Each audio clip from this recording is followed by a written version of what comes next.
شروع کرتا ہوں اللہ تبارک و تعالیٰ کی بابرکت نام سے، جو دلوں کے پیت خوب جانتا ہے، جو بڑا مہربان نہایت رحم کرنے والا ہے۔ حضور نبی اکرم صلی اللہ علیہ وسلم کا فرمان ہے کہ جو شخص ماہ رمضان میں ایمان کے ساتھ اور خدا سے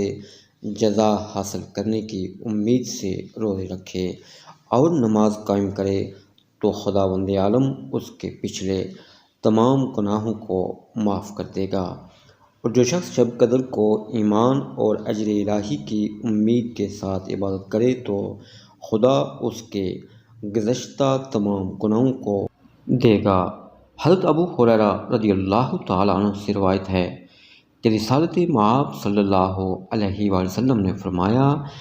جس نے سورج کی مغرب سے طلوع ہونے سے پہلے